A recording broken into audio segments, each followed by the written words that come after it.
for one thing, I never committed to being a performer formally in my mind for like for a long time.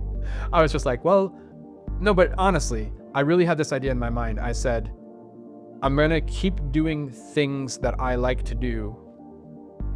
And as long as that leads to the next thing, I will keep doing it. But if it stops, it's fine. I just keep doing the things I like to do.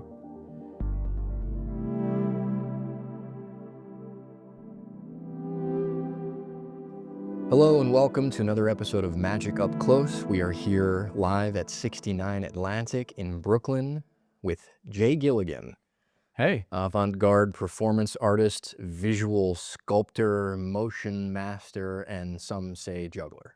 sure.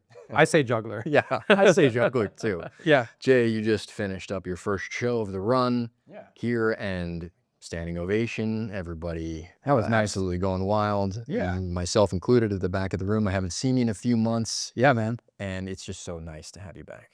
I think I was trying to think, because this is my favorite place to perform. I know that sounds, like not true because we are here and this is, too convenient. But I was, in all sincerity, I was really trying to think, what place do I like to perform better than here? And then I couldn't think of one. And I was like, but why? Why do I like to perform here so much? And I was like, okay, just as a mental exercise, I'm going to design my perfect juggling show venue.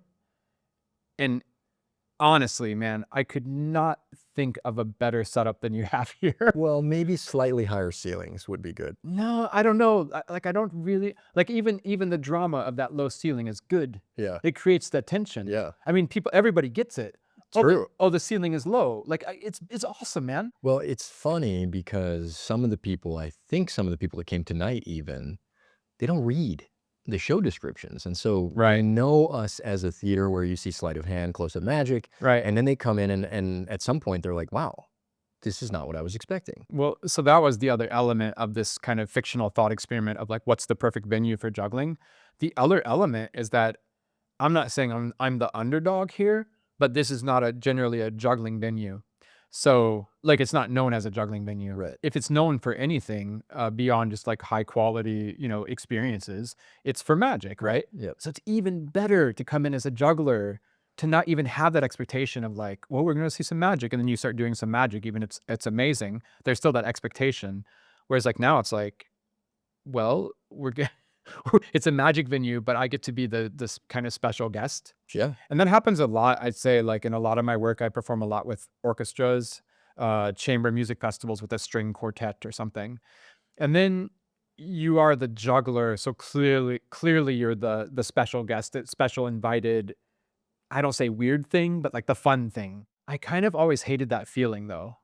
I always felt like a trained performing monkey then, like just kind of a gratuitous, like, oh, look at not the freak, but hey, you're at a chamber music festival to see, Mozart or listen to Bach. High art, Yeah. low art. And then all of a sudden it comes the juggler. Yeah. Right. And it's so easy just to kind of gloss over that experience and be like, oh, that's some family concession for family entertainment or something. I always hated that feeling of just being the token kind of like weird thing. Yeah. So I always worked super hard to kind of justify my existence. I always worked way too hard to kind of overcome that feeling I had of the stigma of just like being the trained monkey. And so, I would love to have a trained monkey here, by the way. That's I don't know if that's they a good do point. that anymore, but it would be. I would. Well, I didn't feel like that here, being the juggler, not like, oh, let's have the weird thing here. But somehow, I don't know.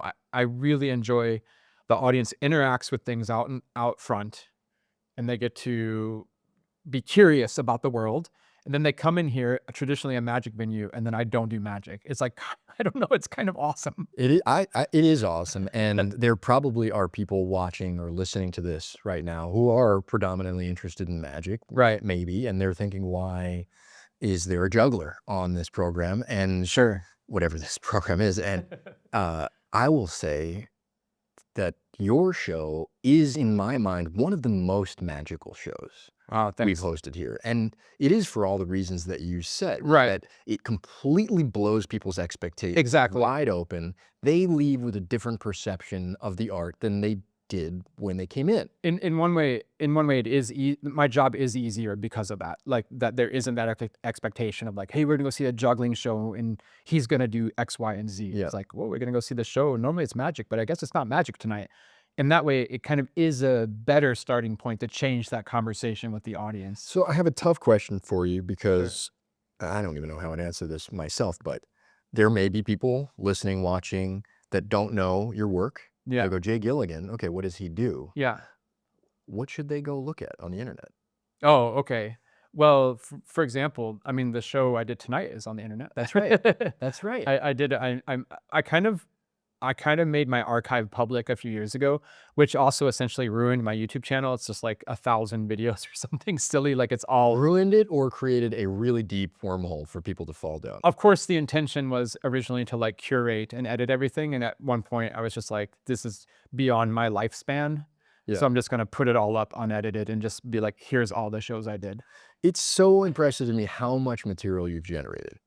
And I wanted to ask you about how you balance generating new material Yeah. with honing your signature pieces. Yeah. Well, that was always a bad habit of mine growing up. Since I was a kid, it was always more fun to do the shiny new thing. To the point of like, I would be in high school. I started performing when I was 8 years old. All through my childhood into my teenage years, I was just performing at county fairs, at grandma's house, family reunions, 4th of July parade, like whatever, right? And it got to the point where I was in high school and I was so obsessed with practicing. Yeah. Like I would come home from school at like, 2:30 in the afternoon, 3 o'clock, and I would juggle till 11 o'clock. Wow. Like every day. Wow. And then on the weekend, I wouldn't sleep, I just juggled. I was just crazy. And the performing was always secondary. I know a lot of people, I have a lot of good friends now who get into magic or juggling because they are performers. They need a skill or they need something to show the audience. Yeah. I was totally opposite. I just wanted to juggle.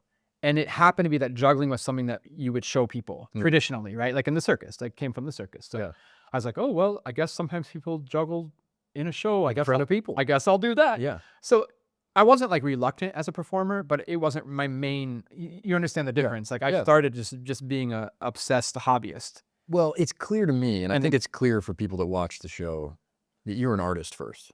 Well, thank you. I mean, that came later, right? So but when I was a teenager, it got to the point where I would get a call to go do a gig and I would literally was in my mind. I'm like, okay, I can go next weekend. Yeah, I'm free. I'm free on Saturday next weekend. Okay, cool. I can drive there and do that show that I already know how to do. I'd have to do that 3 club act, but I know that 3 club act. Then I have to pack up, drive home. That's going to take like 3-4 hours total.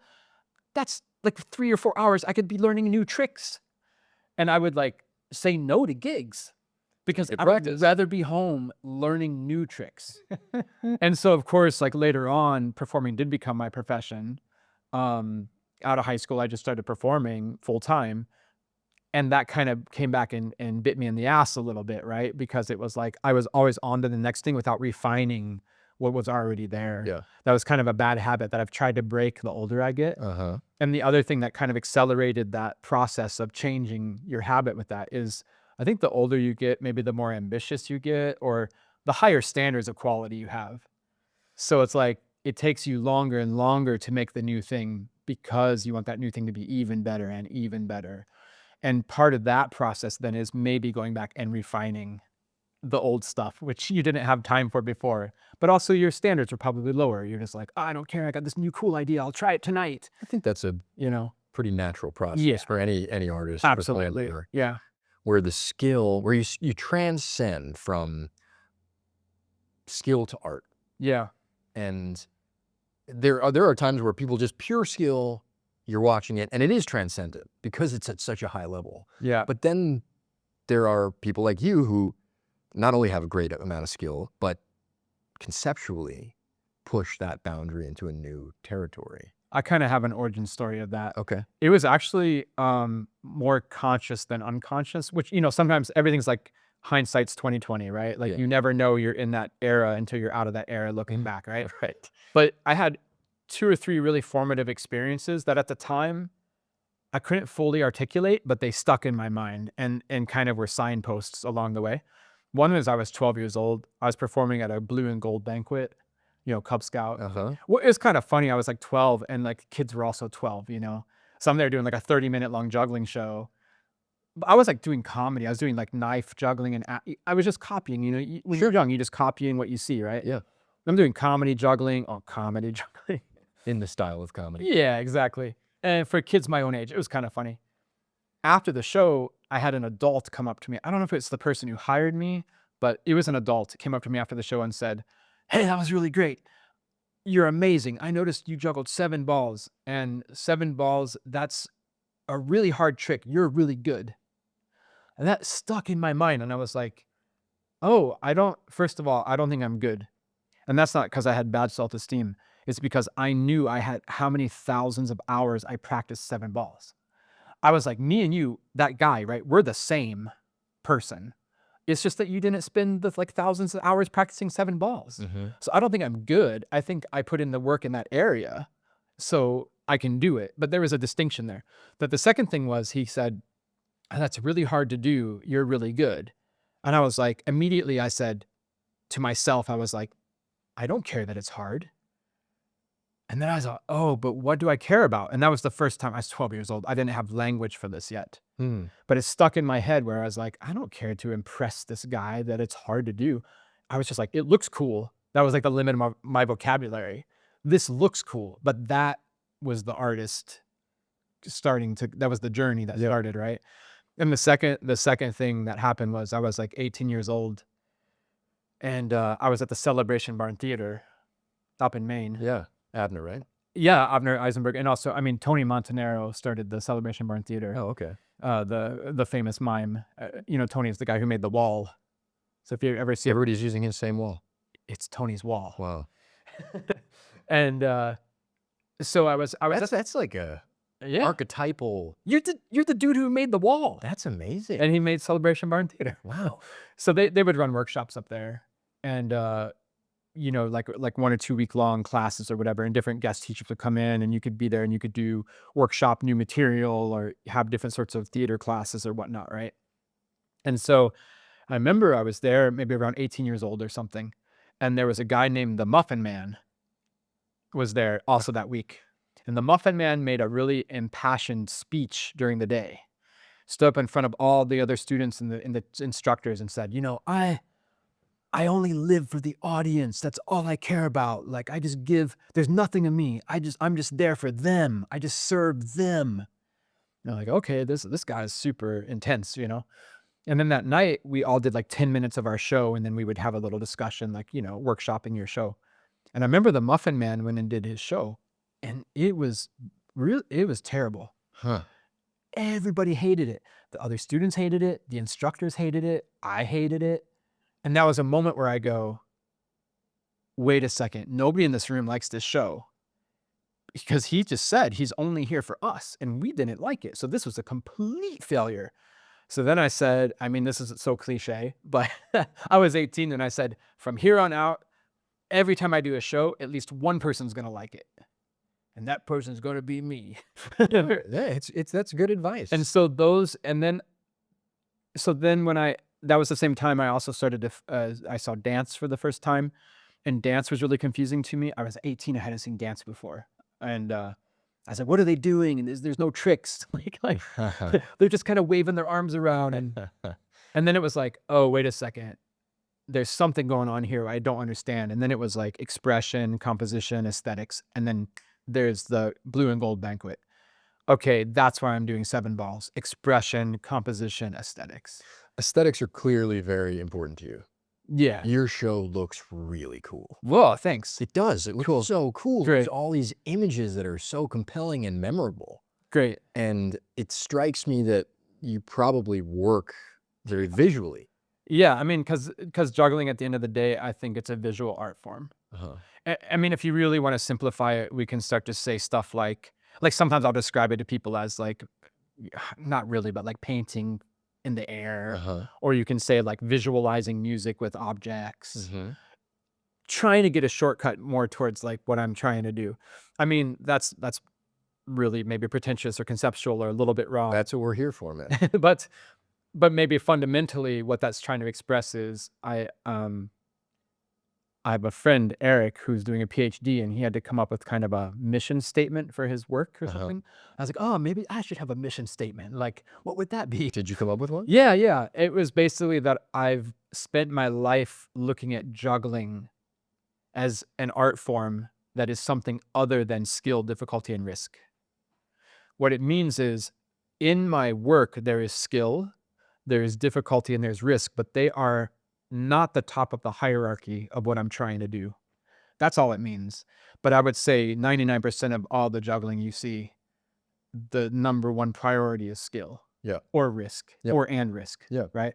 And I'm not saying I'm removing those from what I'm doing. They are necessary to make the juggling. But I'm just saying, what if you kick those down a notch? Right. What could exist as a higher level, like hierarchy, to guide the work? But I would argue you're not kicking them down a notch. You're trying to transcend. Sure. Fair. And I think you're successful in that. Well, thanks. Because no one that comes into this show not having seen you specifically before leaves this show with the same conception of juggling. Great. You are changing their perception. And to me, I think that is the definition of transcending as an artist, to break their paradigm of what they expected before the show. Well, part of that process is I never used my voice on stage before. Oh. So it was during the pandemic. I made a show for New York City, and it allowed, because I live in Sweden. Yeah. And so I was just nonverbal. Like, my work was nonverbal my whole life. That's mind blowing to me, because your work is so verbal. Well, because I never saw you before that show. Right. So I got to come to New York City, and I said, okay, hang on now. Here's a chance for me to use my voice, like literally. Yeah. Because I can speak English, and it's an English speaking, venue or, context or whatever. And so then it became this idea of, because I had this epiphany kind of. I was like, I wanted to make a new show. And I was like, well, I can make the new show like I normally make a new show. And people who like my work normally, they're going to come and like the show. And people who don't like my work, they won't come see the show. I was like, that's so sad that I have all these new things I want to show people, but because they have a preconceived notion of what experimental juggling is, or contemporary circus, or my work specifically, that they're kind of, predetermined. They predetermine the outcome of like, well, I don't want to see that or this and that. And I said, what if I could change that context around the work? And I said, how can I change the context around the work so that kind of inviting everybody in? And I'm not saying they all have to love it. Sure. I just wanted them to just give it a chance. Well, you're going to love it. That's the important thing, right? Exactly. And so I said, instead of trying to sell the work to them, and because of course I could put a context around it where it's like, yeah, step right up, like a P.T. Barnum thing. Sure. I said, maybe what I can try to do is share my passion for what I'm doing and give them a clue about what I'm thinking about these things, to give them at least a potential avenue by which to like experience the work. I'm not saying you have to take it or leave it, but like in this show, I have the thing where there's the two ramps like shaped like a W. I love that one. I love when you do this. Yeah, exactly. I love when you do that. Right. Exactly. And so in that piece, the introduction is like, maybe when you see this, you're going to think I'm juggling upside down. Uh-huh. And it's like, before I ever said that in this show, that's a piece from like 25 years ago, man, when I was like a kid. And you just didn't say anything. I would just come out and do it. And many times I would just come out and do it, and people are like, what's he doing? Is that juggling? Oh, he can't drop because they're just rolling. They can't fall. They're already falling down. Like, I'm confused. What's he trying to do? That doesn't look hard. All this stuff. They get hung up on like, it has to look hard, or what's he trying to do? Oh, is he going to drop it? It's only 3. Why isn't it 4 or 5? But this is kind of inside juggling critique, right? Lay people don't have these opinions. No, they do. Yeah. Okay. Specifically that rolling thing. People are just like, I don't get what he's trying to do. They were just confused, like, because it doesn't look like the normal toss juggling. Sure. It's a different tempo. It's a smooth it's beautiful. It's kind of meditative, and they're like, is that supposed to be hard? Because that's the only way they can relate to juggling normally. Is it hard? Is he gonna drop? And then I wanted to just give a little suggestion of like, hey, I'm gonna do something, and when you see it, it might look like I'm juggling upside down. And then that's just enough of a hook to get people to like skip over all the jumble of stuff in their head of like, is it, you know, what is juggling? Is it supposed to be, But you're recontextualizing it. exactly. Which is what you talk about in the show. You said Right. juggling is a context. Yeah, because it is. Yeah, it's just, Can you speak to that more? absolutely. Yeah. It's just that what people can relate to. And so to try to give them something to relate to and say, oh, he's juggling upside down. It changes the conversation away from skill and difficulty and risk as the first priority. It just diverts the conversation to somewhere else. It's another avenue. And so it lets them be free of that stress and that worry. Is he going to drop? Is he going to impress me? I'm not trying to impress anybody, obviously, but people hold that unconsciously normally, and they can't let it go and they can't get over it. I know one of my favorite jugglers growing up was John Held of Air Jazz. Air Jazz was an American juggling troupe from Boulder, Colorado. Keziah Tannenbaum, Peter Davison, and John Held. And John eventually, he quit juggling. And he said to me, people will never get over juggling. The only thing it will serve for them is 5 minutes of spectacular entertainment, but they will never be emotional about juggling. He was broken as an artist his whole life. He had tried to make it theatrical, and he had tried. I mean, Air Jazz, if you don't know their work, it's like Michael Motion, Air Jazz Cool. level. Oh shit. Well, that's a YouTube hole. I gotta go. And so this guy, you know, John, who basically reinvented the whole art form, right, of that era, and they're contemporaries of Michael around the late 70s, early 80s. This guy, he tried his whole life as an artist to like punch through with juggling as art, and he felt, I mean, he did make it work, trust me, but he felt personally he couldn't manage it. He couldn't get the audience to come over that hump of like, I'm just going to dazzle you with my skill. Yeah. And he's like, you can only do that for 5 minutes and then they're bored. And like, he was so broken and defeated. And that really stuck in my mind when I was like 18. Like that really like made me wake up and go, what are we doing here? And I got so passionate about like, no, it is art and we can do it. I'm so glad to hear you say that. You're walking down the street, right? And you meet just a random stranger and you go, hey, juggling. They're gonna something's gonna pop into their mind. It's like, don't think about an elephant. Oh, now something pops in your mind. What is that thing that pops in their mind? Right. And the thing that pops in their mind is whatever it is in our world. You're in New York City, I'm in Sweden. We have probably people in the street have different conceptions, slightly different conceptions of what that image is when you say juggling. But it's something. And so juggling being in context is the only thing you have to do is you have to make the leap between what pops into their mind and something they can relate to that, right? Like if you show them, if I say juggling and then something pops into your mind and then I go, this is juggling. If I don't draw a line between the two things, you're like, that doesn't match up. Yeah. But if I can draw a line between those two things, you go, oh, okay. So the big kind of like discovery for me was I always thought juggling was an art form. But it turns out that fundamentally in our society, juggling isn't seen as an art form. I mean, if you're going to go see opera or a ballet or go to a museum and see a painting on a wall, we are primed in our society to think about art. Right. But if I say, hey, Adam, you want to go see some juggling? We are not primed that we're going to go see art. Yeah. Right? That was my big discovery. I was like, oh, I have spent my whole life with this premise that juggling is art. And I have to understand that the people I'm meeting in the audience, they do not have that fundamental, they don't share that fundamental understanding with me. And my whole life I was like, they're wrong. Like it is art. But the thing is, they're not wrong. They are right. And I need to start from their viewpoint. That's this show. Yeah. That's where I try to start from their viewpoint. What is juggling? Starting with the premise of like, in our society, we look around. You can do it with architecture. Sure. Hey man, there's a sports arena. How does their society think about sports? Right. Oh, it must be pretty freaking important. There's a big arena. Yeah. Hey, there's the Met Opera. There's the dance theater. Yeah. Do you see the juggling building? Right. No. Yeah. Huh. Sure. So let's start with that as a premise of where we're working from. And that's where, because before, instead of saying to the audience, you're wrong, your idea of juggling is wrong. Juggling is not about skill. It's not about difficulty. That's not I did that when I was young, man.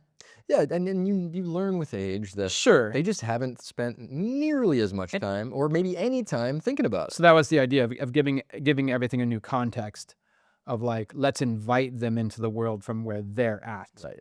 And then maybe there's a chance they could see it as upside down juggling or art. I think they do. I think You know what I mean? I think so. I there's mean, a story yeah. I think I've told you, but last time you were here I guess it was in the spring, a guy that runs a frame shop down the block came and saw the show, and afterwards he walked out just like dazzled, like he looked like shell shocked almost. And I said, "Hey man, kind of changes the way you think about juggling, huh?" And he was like, "No, changes the way I think about time." That's I wild. was like, Yeah. now that's a good review of a show. Well, that's the thing. So like I always had this idea of like, what am I trying to do with my performing? And I came up with like pretty early on in my career, this idea that two things. I want the audience to not know what I'm gonna do next, but I want them to want to find out. Mm, And that's such a fine line, right? Because I want them that everything is possible. I want that feeling. Like this guy, it's not just about juggling, it's about time. yeah, Like everything is possible. We're Yeah. talking about real stuff here. yeah, yeah. Like everything.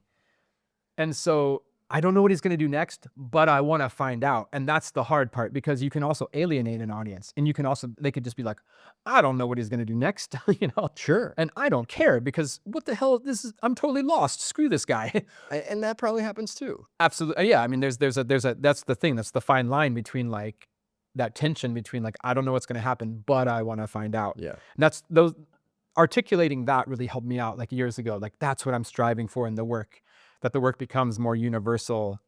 Not that there's anything wrong, not that I need to justify juggling with a bigger universal theme, but I think that the work is expansive. I mean, it points to everything for me.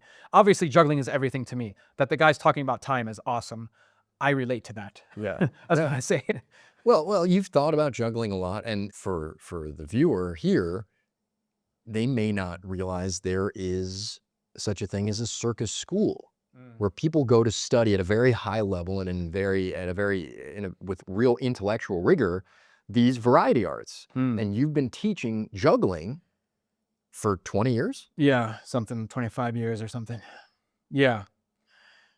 That's been a journey. What is that like? I mean, Yeah. to their textbook, do the people come, like, they show up with backpacks and like then they go to fire eating class after? Like, how does that even work? Oh man, I have too many stories about. Quick one, you said fire eating. I was teaching in Turku in Finland at a circus school. I was teaching juggling, but in Turku, all of the students have to do all the disciplines. They have to do handstand and Oh, juggling and okay. acrobatics. A lot of schools you specialize, and I only They teach teach them, juggling. it's like a liberal arts education for circus. But it's kind of like, so they kind of teaching all the disciplines in Yeah. Turku. So one day, this student came, and she was actually she was in the school because she was a beauty pageant model. And what's the different parts of a beauty pageant? Oh, right. You have the swimsuit talent competition. and the talent portion. So then she's like, "Hey, I gotta get a leg up here. Like, I'm gonna go to circus school." And Yeah. so, dude, I'm there in the morning in the school, and she comes in and she's like, and just by the way, like, if you're not a juggler, in those situations, you don't want to juggle. You hate juggling class. It's got to be hard. It's the same thing with the juggler for the aerialist, the trapeze class. I don't want to go do trapeze. Like, I'm a juggler. But anyway, so this is normal. So she comes in and she goes, "Hey, I'm not feeling good today. I'm not going to come to your class." And I'm like, "Yo, we're adults here. You don't need to come. I'm not your dad. Yeah. Just go home. Yeah. Don't tell me." Yeah. She goes away. I don't think anything more about it. 2 hours later, I see her out in the lobby of the school. She's crying. Oh, I thought she went home. I thought she was sick. Then I'm like, something's looking weird. And I couldn't put my finger on it. And then I go out to the lobby and she's really in tears. And then I'm like, she doesn't have any eyebrows.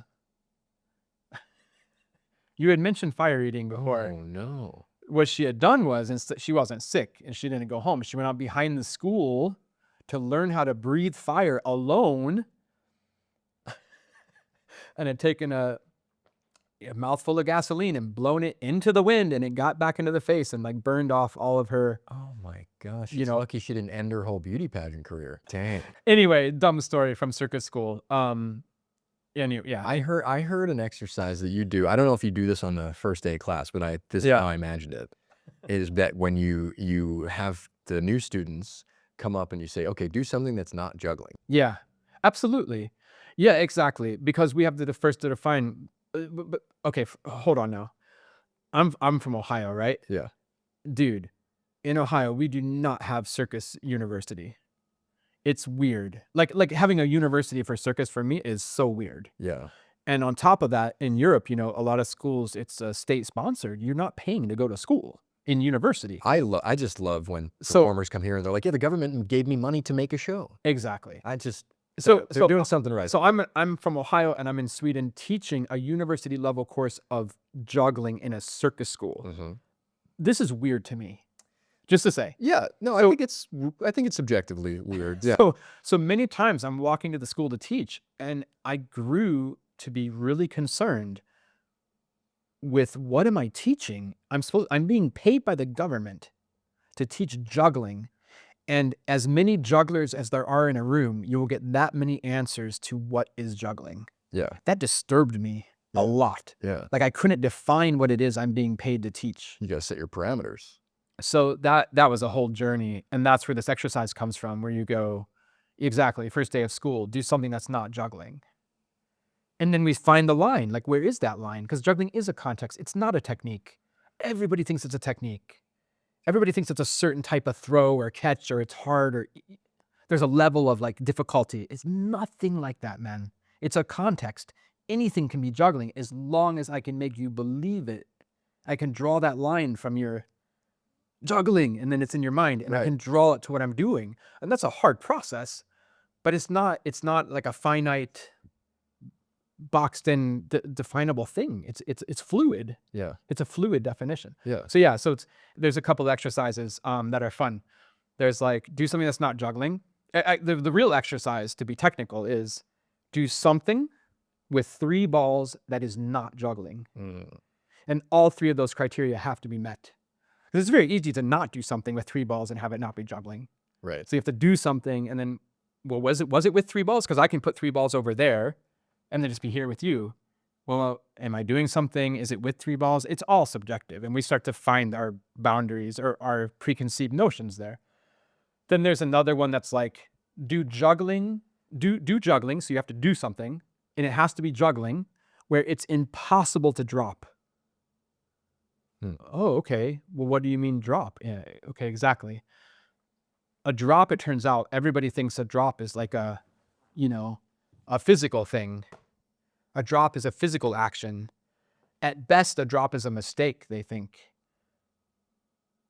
A drop technically is a failure of intention. So one way to cheat dropping is that if you never know my intention, right? Yeah. Which can be improvisation. If I improvise, you don't know if I meant to catch it or not, or be chaotic or be clean. Anyway, this is getting into the philosophy of all this university stuff. And then there's another exercise where it's like, make a sequence with 3 clubs that's 5.5 throws long. Yeah. Well, what's a half throw? And then we start to talk, Right. So that's been a lot. So this teaching thing that you bring up, that I've been teaching for 20, 25 years, it was really fundamental in my understanding of what I was doing as an artist, because it brought me back to the real basics of it. What is juggling? What is a drop? What is a throw? What is a catch? Yeah. All those things that are like so banal that when you're 10 years old, when you're 20 years old or whatever, you don't care. What do you mean we're going to talk about what's a throw? I'm not going to waste my time doing that. I'm going to do something cool or whatever. Yeah. I was like, no, hold on now. Let's. But they must know. These kids are going to circus school. They must know when they come into your class. They're like, holy shit, I have a class with Jay Gilligan. Yeah, I don't know. Maybe. Either way, they find out. But don't they, look, we've been talking about a lot of conceptual stuff. Sure.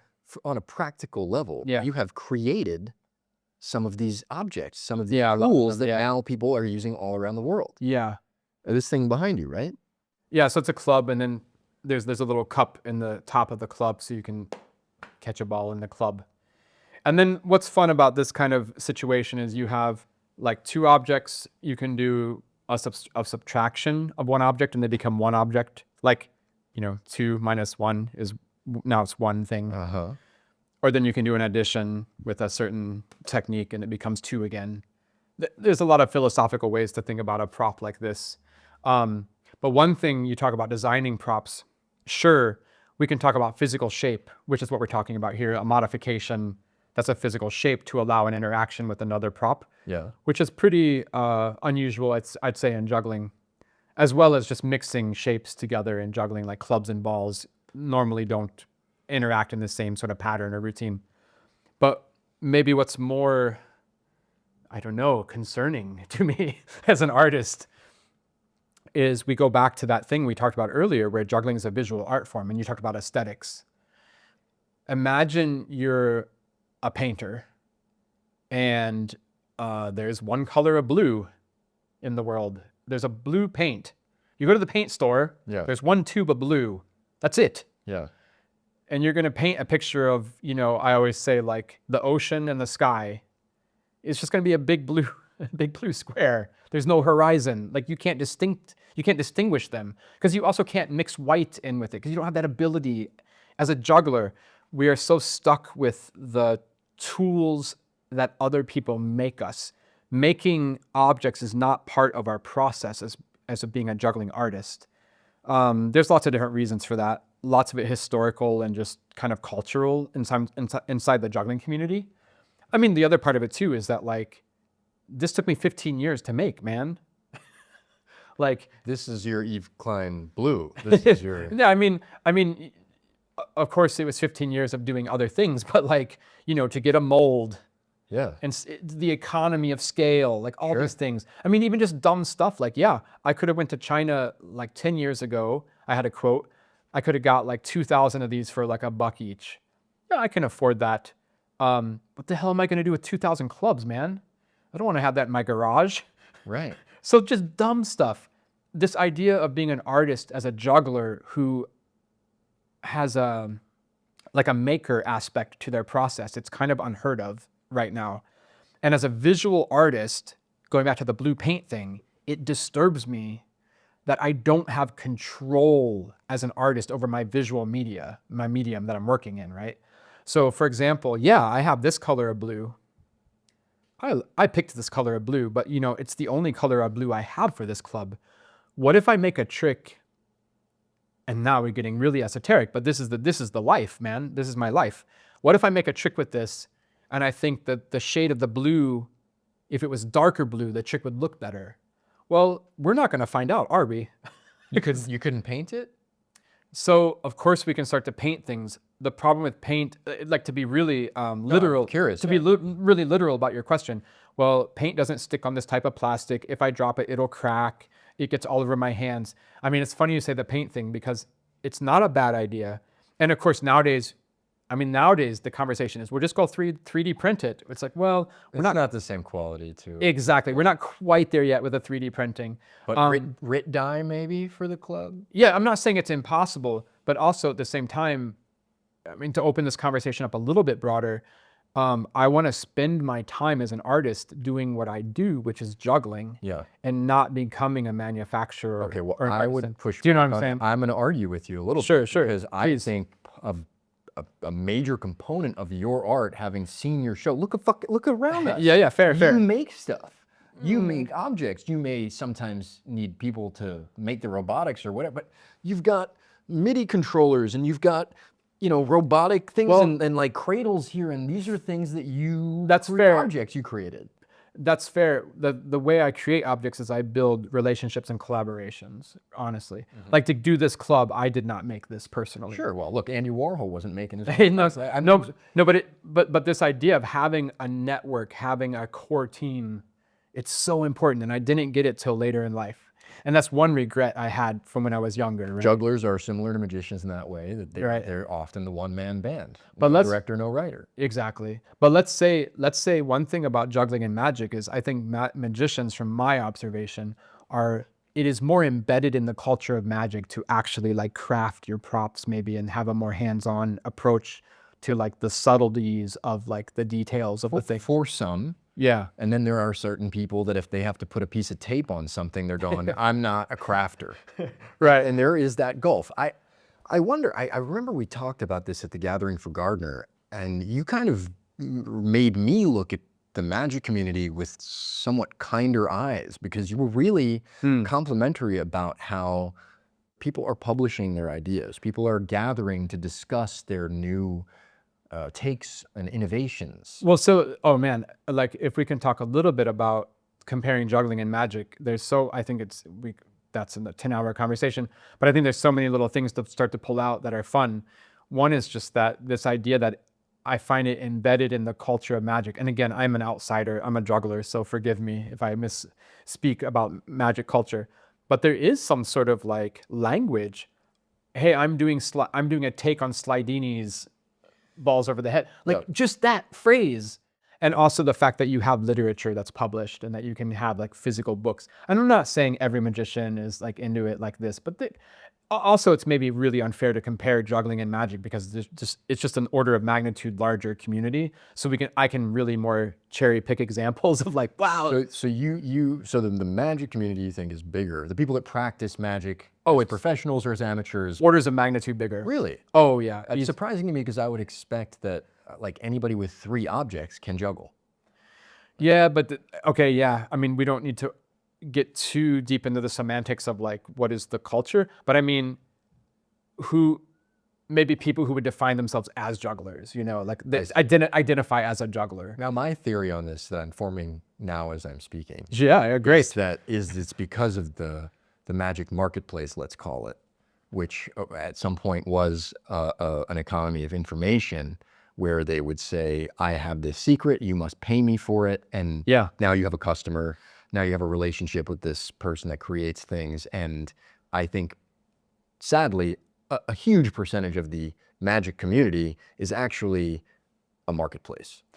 Fair enough. And in some ways I look at that, I'm jealous because I had this. Because you could have a garage full of 2,000 clubs, you could be popping those off for. Well, or more to the point, remember I said a long time ago, I said that earlier on in our conversation, I said, I kind of fell into performing. Yeah. That like, I just love the passion of juggling and it just happened to be something that you would show to people sometimes. Yeah. I always dreamed about being what I would call like a professional hobbyist or something. Whereas like, I think in magic, I don't know how it is today, but back in the day, you could do the lecture circuit. Yeah. And just make a living, just selling your lecture notes and doing lectures for other magicians. It was kind of a niche hobby, professional hobbyist in that way, right? Well, my friend has described it as a sort of a golf pro syndrome. Right. Where you have these professional, skilled practitioners that instead of going to take their art or their craft to the next level, help wealthy amateurs be less shitty. Right. Well, there's been some jugglers who have tried to capitalize on, trying to market to other jugglers in terms of technical secrets or like training secrets. That's the other difference, right? Like magically trades on the secret, and I'm going to sell you the secret. Right. When I started to look into magic the past like 5, 6, 7, 8 years now, one thing I thought was funny, I went to a dealer's room for the first time. I went to a magic convention. And eye-opening, right? Well, what I thought was funny is I thought they were selling, in one way, I thought they were selling secrets. And then I start to like look at these, like, you get the fancy, it's always color printed, double-sided, and all this text and flashy photos. It looks like so cool, the matrix double shuffle, cut, double lift thing. And then I'm like, oh, there's going to be a secret in here. And then I start to realize the secret is you learn this freakishly difficult move until you can do it's a technique. It's not a trick or secret in that way. I have this dream. I want to go to, I don't know, either a magic dealer's room or make a dealer's room for jugglers and have like a little plastic bag with like 3 yellow balls, and it's the under the leg balls. I like that. Right? And then you have the packet that's green. It's the behind the back balls. Yes. And you need these ones for under the leg. What's the secret? You practice a lot. Right. And you throw one under your leg. Instructions. Throw a ball under leg. That's the secret. But then you have your And I want to have like these as like a cultural like instigation of like, I think it would be what great are we doing here? if you did a pitch. You know how in Vegas and like all the big shows at the end, they're like, well, I have my own magic kit. You can do Yeah. this. It would be fun if you did something. These are the under the leg balls. Yeah. These are Jay Gilligan approved. With these, you can juggle under the leg, and then you get the instructions. Learn to juggle, throw one under the leg. Isn't this like a lot of magic tricks, maybe? I think so. Which I was kind of surprised to learn. But I mean, this idea of kind of, so it was really appealing, this idea at one point to be like, well, I don't have to perform in the traditional sense of the way. I could maybe have some sort of economy within the juggling community. I'm really passionate, not just about juggling, but the community and the culture, and it's all. I mean, Well, from the outside looking in, it feels like you've got your dream job.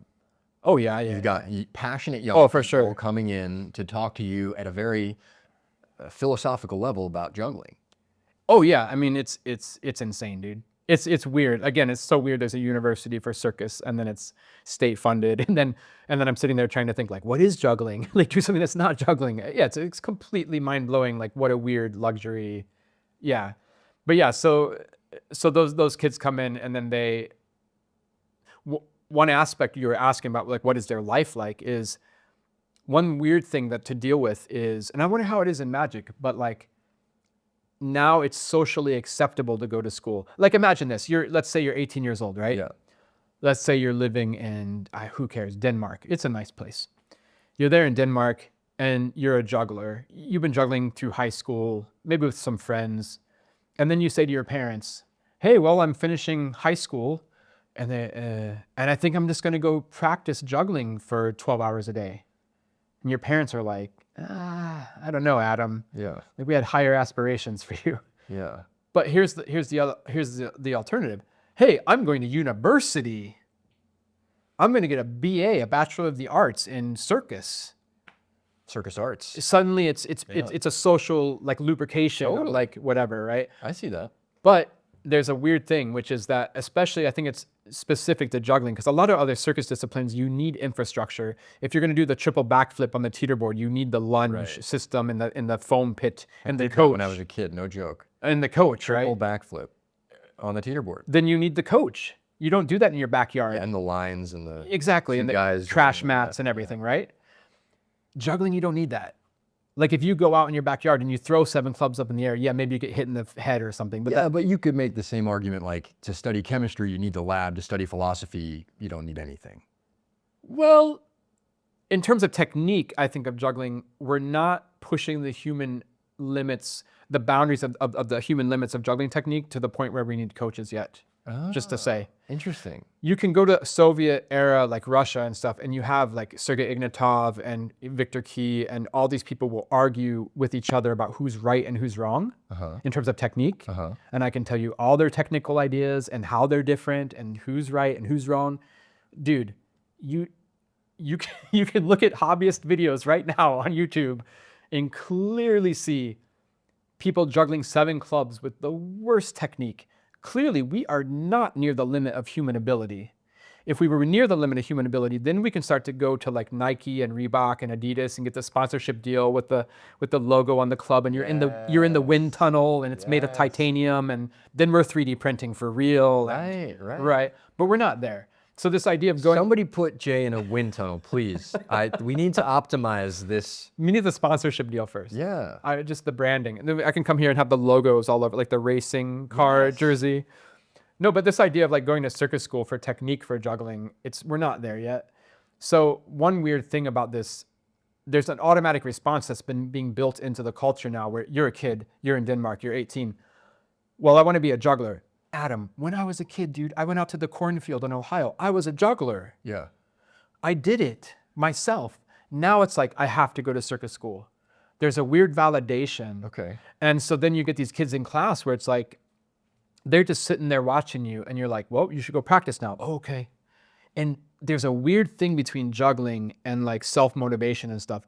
I can't do juggling for you. Right. You have to do it. Right. So if you're not self-motivated enough to practice, it's this weird double-edged sword where it's almost like if you go to school, you're kind of already lost. Do you know what I mean? Oh, interesting. You know what I mean? It's like here's another example. That school where the beauty pageant model burned her eyebrows off. in Finland, for example, you get paid by the government to go to school. I think we're living in the wrong country, man. But you get a stipend. Let's say it's $400 a month. It's not much, but it's $400 a month. So let's say you like to, I don't know, drink alcohol a lot and party. Who's been talking to you? Well, you're a kid, right? So you're just like, oh, I can go party, but if I go to university, I can get paid and then I can go party. Okay, let's see. What course am I going to take? History? That sounds boring. Chemistry? Ugh. Circus? Do you have kids that come in and don't know how to, they don't have an interest in juggling and taking your class? Yeah. I mean, specifically in that school. This is like maybe 20 years ago. Okay. And then in one way, it's like, guys, you should have taken chemistry because then at least you can cheat off your neighbor's paper.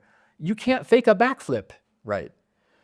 So yeah, this school stuff is amazing. It's crazy. It's like mind-blowing that it exists. There's also this kind of double-edged sword kind of stuff going on with this education in terms of like the culture. But you're clearly a student of juggling. Well, so with encyclopedic knowledge of the history of juggling. So selfishly, and for everyone watching and listening, I would love for you to tell us some of the acts we need to go watch. Oh, well, you have to go just see Michael Motion. He's the one who made juggling an art form. Mm-hmm. Because we can take the lineage there. You can say Enrico Rastelli. If you haven't seen Enrico Rastelli, I'm sure his act is on YouTube these days. He's the guy they have a holiday in Italy. Yeah. Yeah. Exactly. The anniversary of his death. I mean, he was so famous that, it was hundreds of thousands of people at his funeral. And he's the one that solidified balls, clubs, and rings. Because he didn't have clubs in it, was sticks, but because everybody wanted to be Rastelli. This is why this exists today. Okay. Just to say. And then Francis Brunn, we can say, came after Rastelli as the next maybe notable thing in this little short lecture. And Francis Brunn said, juggling is art. First, he copied Rastelli. And Rastelli was copying the Asian performers before. And you had this in magic too with the bowl, the water bowl, and the linking rings, and many other. And what was the performer's name? Oh, it was Chung-Ling Soo. Exactly. So we have this kind of aesthetic in juggling too. So Rastelli also started off like wearing the kimono and kind of the Asian influence. Yeah. And then he changed into the more sports outfit. And so we had Francis Brunn starting with the sportsman's outfit, or just copying Rastelli. And then Francis Brunn said, no, but juggling is art. But Francis didn't change the technique. He changed the framework. So he got into flamenco dance aesthetics. So he changed his costume, he changed his music, he changed his choreography. The juggling was the same. I mean, sure, he added some body movements to some tricks, but the technique was the same. So that was cool that Francis was like, juggling is art. But he didn't express the art through the objects and technique itself. He expressed it through the trappings, through the decoration. It was a little more superficial. I mean, he was amazing for his time. That was already a revolutionary like leap in thought, right? To have that that clip is on YouTube. I've seen. So Francis Brunn, he's online. Yeah. And then we can say in this little art juggling journey, then the next person is Michael Motion. And Michael's the first person who said juggling is art, but then made the technique itself the art. Yeah. And expressed through the objects, not expressed just through the music and the lighting and the facial expression and stuff, but like actually the props themselves, and turned that into art. And he's the first juggler who applied conceptual ideas to juggling intentionally. And he got the MacArthur Genius Grant. Because of Ricky Jay. Is that right? Yeah, maybe. Oh shit. Yeah, you're not supposed to say who nominated her there. Well, maybe Ricky's not here to defend himself, true. but he's not. Yeah. Well, I'm sure he's looking it up at no. So yeah. So you can and Michael Motion made a 1 hour long TV special on PBS, which you can find on my YouTube channel.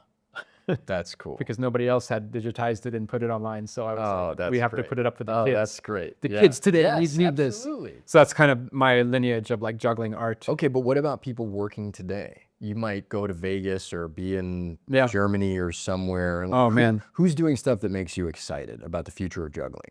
There's too many to name. I'm excited. I'm glad to hear that. I'm glad to hear that. But Joe Fisher, Okay. Joe Fisher is a Australian juggler. He's an artist and working out in Vegas and all over the world. But he's like the future of juggling. A lot of jugglers from Japan right now are just, well, Japan has been hot for like decades. One funny thing is not too many decades though, because Japan doesn't have a history of toss juggling. Like, so toss juggling would just be like the more throwing and catching stuff. They have a history of like more traditional type of juggling with like, you know, strings and like baskets on poles that they balance and Interesting. kind of, yeah, more not throwing and catching of a ball. Yeah. Let's just say. I was invited to the first juggling festival in Japan of like modern day, or maybe ever, but in 1999. This is the origin of toss juggling in Japan. Wow. When I went there, I'm not saying I'm not, don't get me wrong, I'm not saying I started that. They were doing it, but they had in 1999, they like solidified that moment, crystallized it, and they had a festival. I was a special guest there. We can really point with our finger specifically to 1999. It's the first year Japan started this tradition of toss juggling. I mean, it's a few years ago, man. Yeah. And so on is a great example. This guy on juggling with the 2 fake arms. So he has 4 arms, 2 real ones and 2 fake ones, and doing ball juggling is one of my favorite things from last year. In Japan, there's not really a bunch of opportunities to perform juggling. So there is no professional like constraints or pressure to do anything that makes sense in that way. So all of the wildest ideas that I would never pursue, or maybe I would pursue it and I would do it for like 30 seconds and go, no, this is dumb. They don't have any of those like boxes in their mind. They're just like, yeah, let's try this and this and this and this. And I'm pretty convinced that it really does have a lot to do with they don't have that expectation to perform in the professional sense of like, well, is this going to sell? Is this appropriate for the audience? There's no consideration. They just doing stuff. And it just turns out to be the most wonderful. I mean, so yeah, I don't know how you find them. There's a lot of like YouTube videos. You can just go Japanese juggling festival or whatever, and it's just mind blowing. I went to a bunch of festivals in Japan, the juggling festivals. Pretty much every time I go, at some point I have to leave the room because I can't take it. Because like you're watching, 40 people juggle like 3-ball tricks over there. And you're like, oh my God, it's the coolest thing I've ever seen. So, it's too much. And then you turn around and then there's like 50 people over there juggling like 2 rings each. The coolest thing you've ever seen. And I just get crazy. I have to. It's exciting to me and kind of heartwarming that you still take such inspiration from this thing you've been studying so hard for your entire life. Well, when I was growing up, that was the thing, is I was so scared to make juggling my profession because my example that I saw out in the world of like my local community and stuff, all the performers I knew, they hated juggling. They didn't juggle anymore. They didn't want to juggle anymore. They didn't want to know juggling anymore. They just went and did the 6 throws of the 3 knives in the street show. Hey, street show's great, man. I started doing street shows. It's not about that, right? But it's about getting jaded and getting cynical and kind of hating juggling. And that was my examples growing up. And I was like, oh my God, I never want to be a performer because I want to keep loving juggling. So how do you avoid that cynicism? How do you avoid losing the joy? I never, for one thing, I never committed to being a performer formally in my mind for like, for a long time. I was just like, well, no, but honestly, I really had this idea in my mind. I said, I'm going to keep doing things that I like to do. And as long as that leads to the next thing, I will keep doing it. But if it stops, it's fine. I just keep doing the things I like to do. So I never really was like, okay, I'm going to be a performer now and I'm going to make the money. This is my career. I was so allergic to even saying that to myself, when I was alone. Yeah. And I don't know. I think there's 2 different ways to be an artist. I wonder how you relate to this. I've seen 2 main conceptual examples of this where there's 2 kind of attitudes. One attitude is like this. I know jugglers who are like this and they go, I'm a juggler and I don't want to see any other jugglers because I don't want to be influenced. So I'm going to stick my head in the sand. That's one way to approach it. I'm the opposite. And I go, I want to know everything there is about the world, about juggling, about painting, about magic, about fashion, about architecture. I want to pull everything in so that of course it's an impossible task, right? But I think for me as an artist, that's much more productive to be eyes wide open than to have them completely shut. I had a question for you, actually. Okay, well, we're totally whacking out the format. The format? Okay, sorry. I wonder, I've been trying to articulate these ideas for a few years, and I struggle to put words on it because, like I say, I'm normally a juggler. I feel like an outsider to magic. I didn't grow up with magic, and to be honest with you, I find a lot of magic culture to be very confusing, like looking from the outside. That makes two of us, buddy. Okay, fair. But so I have a few ideas I would love to try to figure out at some point to put words to it. And one of them is this. As a juggler, we talked earlier about skill, difficulty, and risk, and those people in the audience who maybe have a hard time looking past that unless you help them. Yeah. And you helped contextualize the work for them in a different way. So the people who only watch my show, which I don't think it really happens here, but in general, people who watch juggling and they only can see if you drop or not. Yeah. They can only see if they think it's hard or not. Yeah. That's like the bane of my existence, right? Like that's like that's like the thing I have to fight against the most in my work. Yeah. Isn't that the same as for magicians where the audience only wants to figure out the method? They're only sitting there going, how did they do that? And then they're just trying to figure out. It's kind of the same, like, I feel like we each, like magicians have that burden to bear, to like deal with, that the audience, like, as a cliche or like as a trope or something, the audience only potentially wants to know how it's done. Yeah. And then jugglers have to fight the thing of like, oh, did they drop or not? like they seem like common crosses to bear. I think there's a lot of similarities there. But there's also just a certain kind of person that walks around the world trying to ruin their own fun. Right. And that's the kind of person that takes that perspective, I think, at a juggling show or a magic show. There's a conversation I've been having with Captain Frodo. Captain Frodo is a collaborator of mine. He's directed my previous show and we worked really closely together. He helped me with this show too. And you both live in Sweden? He lives in Norway, but okay, closer than New York for sure. Yeah. But we have an ongoing dialogue about all these things we've been talking about so far here together. Yeah. Check out Captain Frodo's podcast. Yeah, The Way of the Showman. Yeah. Yeah, and I'm on there a lot, and we're talking a lot of this philosophy stuff there. He's got what, hundreds of hours at this point? Yeah, a bunch of seasons, and it's incredible. Like he's also got just like a charming accent and he's a great speaker. Absolutely. Well, so we have an ongoing conversation about magic and juggling. He started off, he's also a juggler, but he started off doing magic. Mm-hmm. His father was a magician. So he was performing with his father doing magic when he was a kid. And so he's been asking me a lot over these past few years about some conversation about abstract versus concrete. Okay. And in one way, and we haven't really resolved it, and I would love to get your take on it. And it's something about where in juggling, the effect, like let's say again, I'm not trying to impress you, so we can skip that as a goal, but I'm trying to do something else. I'm trying to express something to you. I'm trying to give you a sensation or a feeling. I'm trying to do something that I can't put into words. That's why juggling's art. If I could put it into words, it would be poetry or storytelling or whatever. Yeah. But I think juggling has something intrinsic to it that I can't express in another way, okay? So the thing I'm trying to express to you with the juggling, it's somehow, first of all, we can say juggling is abstract. Like I think juggling is abstract in this conversation. It's an abstract art form. I mean, I can't do Romeo and Juliet using juggling technique. I cannot yet. Maybe one day we get there. I'd be interested to see that. We are not there yet. I can, of course I can juggle and do Romeo and Juliet, but then you're going to get those cues from theatricality. Maybe I'm speaking, maybe how I'm dressed. It's not the juggling technique.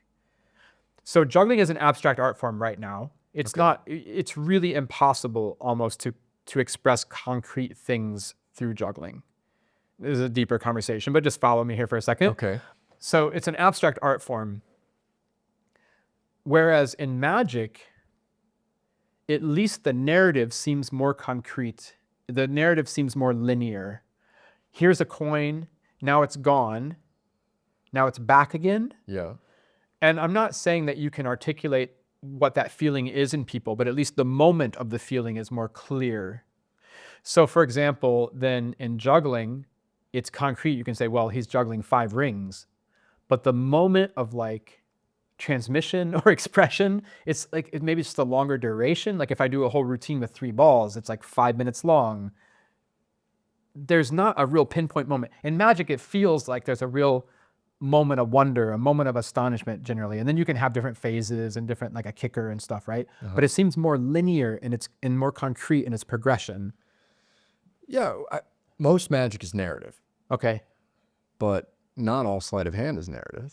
If you look at cardistry, Yeah, of course, cardistry is. it's much closer to juggling. Exactly. Where you can take it out of, and there are sequences, of course, and there are certain progressions that people do, but even a snippet of it is impressive. Whereas if you take just a snippet of a magic trick, it may not be impressive because you may be looking at the part that's building up to the surprise. Right.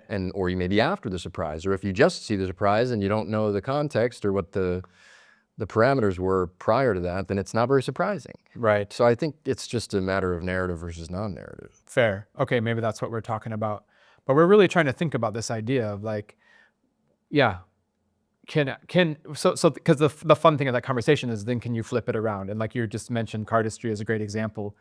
But then with juggling, can you make it more linear and more narrative somehow in its technique? Yeah, and there are certainly highly visual effects in magic, things floating around, levitating, moving across the table, where you don't need too much context to know that a cigarette cannot float through the air. But here's the question then. That's what I'm kind of, that's also the hard part to figure out here. Because I had just said before, it's hard for me to put into words what the juggling technique expresses. Yeah. Though I do feel it is expressing something. That's my life's work. Yeah. When you float a light bulb or something, Yeah. what does that express to the audience besides we don't have to care about how is it done? Yeah. Right? You're not trying to impress them that it's Yeah. but you're trying to give them a sensation. You're trying to. I guess it Depends. depends on every performer. Sure. But there is just some fundamental aspect that the magician breaks the physical laws of the universe. And then that gives a sensation to the viewer that, I don't know, that anything is possible. Exactly, yeah. The world is bigger than we The thought. impossible is possible. And so now we're back. Thank you, because now we're back with juggling. I think the same thing with juggling can do that. Like somehow I think they are, like juggling and magic are so different, but there where you go, the world is bigger than I thought it was. That's where I think they meet.